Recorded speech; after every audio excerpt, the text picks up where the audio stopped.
آئیے بڑے ادب کے ساتھ، بڑے احترام کے ساتھ برادر عزیز خطیب اہل بیت عالی جناب مولانا سید علی عباس حسینی صاحب قبلہ کی خدمت میں گزارش کر رہا ہوں کہ تشریف لائیں اور اپنے بیان سے مومنین کے قلوب کو منور فرمائیں۔ نعرہ صلوات۔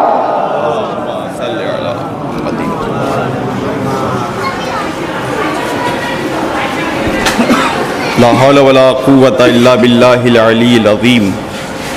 اعوذ باللہ من الشیطان الرجیم، بسم اللہ الرحمن الرحیم۔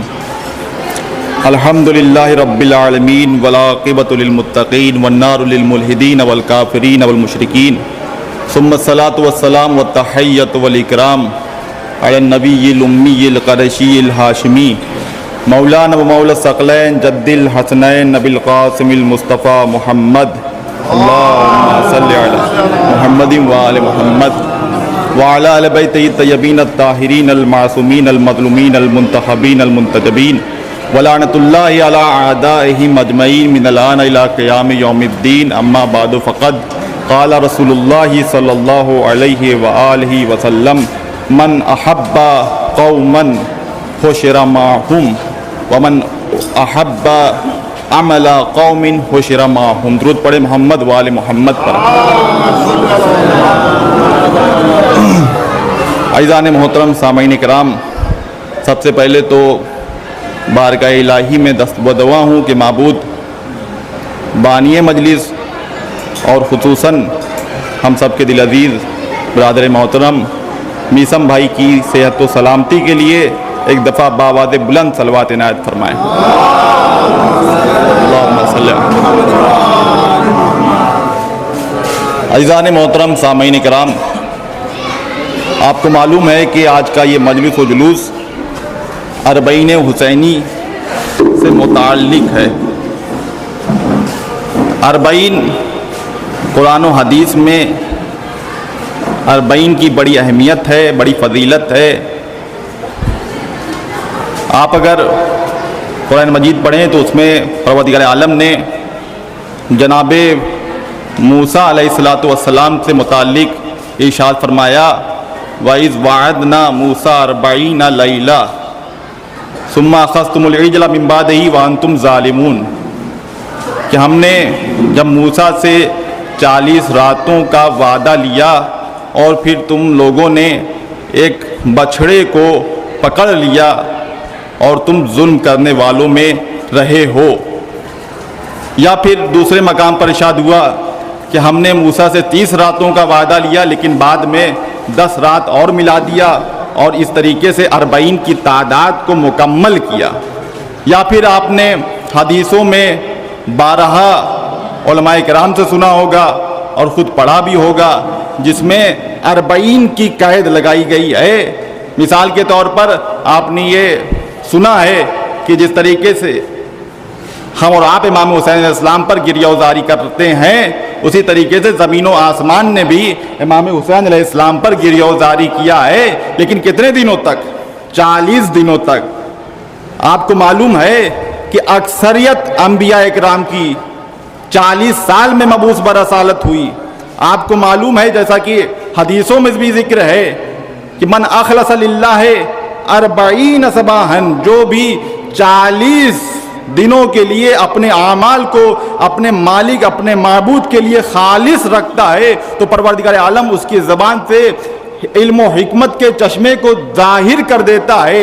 اسی طریقے سے بہت ساری حدیثیں ہیں کہ جس میں 40 کی قید لگائی گئی ہے، 40 کے عدد کی قید لگائی گئی ہے۔ عزیزان محترم، مجھے نہیں معلوم کہ اس 40 میں کیا راز پوشیدہ ہے، کیا رمز پوشیدہ ہے، لیکن اتنا ضرور جان رہا ہوں کہ یہ 40 کی جو عدد ہے پروردگار عالم کے نزدیک نہایت ہی متبرک عدد ہے، نہایت ہی بابرکت عدد ہے۔ لہذا آپ نے یہ تمام تر حدیثوں کو سنا اور اس سے نتیجہ اخذ کر سکتے ہیں کہ 40 دن کی بڑی اہمیت ہے پروردگار عالم کی نگاہ میں، حضرت رسول اکرم صلی اللہ علیہ وآلہ وسلم کی نگاہ میں۔ عزیزان محترم، میں بلا تردد یہ جملہ کہہ سکتا ہوں کہ یہ جہاں کہیں بھی 40 کا ذکر ہوا ہے وہ حقیقت معنوں میں 40 حسینی کی فضیلت کا ذکر ہوا ہے. جہاں کہیں بھی 40 کی عدد کا تذکرہ ہے وہ حقیقت معنوں میں 40 حسینی کی اہمیت کا تذکرہ ہے. بلکہ اگر جملے کو بدل کر یہ کہہ دیا جائے تو اس میں کسی بات کا تعجب نہیں ہونا چاہیے.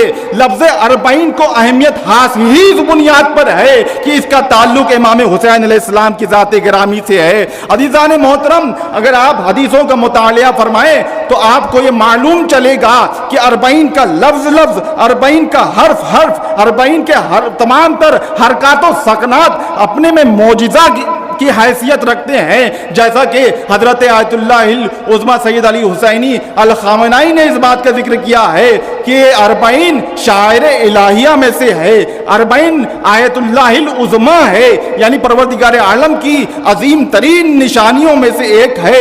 جیسا کہ امام حسن عسکری علیہ السلام کی وہ مشہور و معروف حدیث ہے کہ جس میں آپ نے ارشاد فرمایا علامات المومن خمسن، کہ مومن کی 5 علامتیں ہیں، ان میں سے ایک علامت ذکر کیا ہے تو یوم 40 زیارت 40 کا تذکرہ ہے. اسی طریقے سے امام جعفر صادق علیہ السلام سے بھی منقول احادیث ہیں کہ جس میں آپ کو 40 کی اہمیت کا معلوم اور علم چلتا ہے.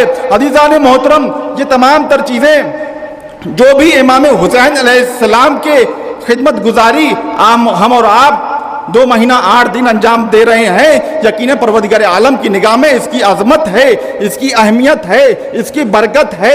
بہت ساری حدیثیں ہیں، آپ مسلسل سماعت کرتے رہتے ہیں، اس میں انجام دیے جانے والا ہر عمل پروردگار عالم کی نگاہ میں مقبول ہوتا ہے. یقیناً ہم اور آپ جزا کے مستحق ہیں. ماتم زنی، سینہ زنی کرنا، نوحہ خوانی کرنا، یہاں پر بیٹھنا، کھانا کھانا، تمام تر چیزیں پروردگار عالم کے نزدیک اہمیت رکھتی ہیں. لیکن اس کے پیچھے ایک وجہ ہے، اس کے پیچھے ایک شرط ہے. جیسا کہ حدیثوں میں بھی نقل ہے کہ جو بھی من بقا او ابقا او تباقا علی الحسین وجبت لہ الجنہ، یا بھی دوسری حدیثیں ہیں کامل الزیارات اب اٹھا کر پڑھیے تو اس میں آپ کو یہ پڑھنے کو ملے گا، دیکھنے کو ملے گا کہ اس میں اس جانب تذکرہ ہوا ہے کہ جو بھی امام حسین علیہ السلام کی زیارت کو جائے اس پر جنت واجب ہے، جو امام حسین علیہ السلام کے زائرین کی خدمت کرے اس پر جنت واجب ہے، جو امام حسین علیہ السلام پر گریہ وزاری کرے اس پر جنت واجب ہے. یہ تمام تر چیزیں اپنی جگہ درست ہیں، باحق ہیں، مجھے اس بات سے انکار نہیں ہے. لیکن جہاں کہیں بھی ان تمام تر چیزوں کا تذکرہ ہے وہاں پر ایک شرط جڑی ہوئی ہے ان تمام تر چیزوں سے. وہ شرط کیا ہے؟ وہ شرط ہے معرفت کی شرط ہے، وہ شرط ہے معرفت حسین کی شرط ہے، معرفت کربلا کی شرط ہے. عزیزان محترم، عبادت اس وقت تک قبول ہی نہیں ہو سکتی ہے جب تک معرفت نہ ہو. تو جب عبادت بغیر معرفت کے قبول نہیں ہو سکتی ہے تو یہ عزاداری کس طریقے سے قبول ہو سکتی ہے؟ یہ گریہ وزاری کس طریقے سے مولا حسین علیہ السلام کے بارگاہ میں قبولیت کا شرف حاصل کر سکتی ہے؟ عزیزان محترم، معرفت اصل ایمان ہے، معرفت اصل دین ہے، معرفت اصل ایمان ہے.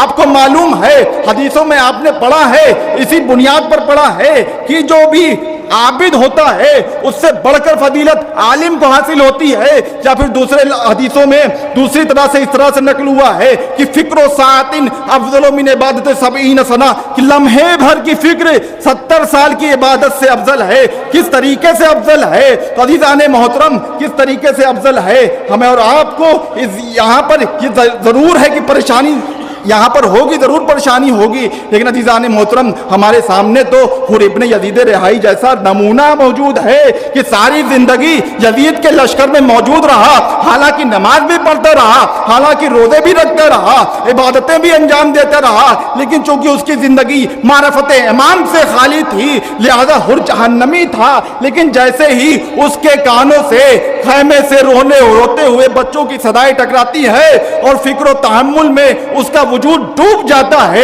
تو ایسی صورت میں وہ ظلمت کی وادیوں سے نکلتا ہوا حسینی قافلے میں شامل ہو جاتا ہے. اور نتیجہ یہ ہوتا ہے کہ وہی حر ہے جو زندگی کے آخری لمحے تک ملعون ہوتا ہے، وہی علیہ السلام بن جاتا ہے. اسی کے لیے امام حسین ارشاد فرماتے ہیں انت حر فی الدنیا والآخرہ، تو آزاد ہے، دنیا میں بھی آزاد ہے، آخرت میں بھی آزاد ہے. درود پڑھیں محمد والے محمد پر. عزیزان محترم، ہمیں اور آپ کو یہ جاننا چاہیے کہ آخر 40 کو اتنی اہمیت کیوں حاصل ہے.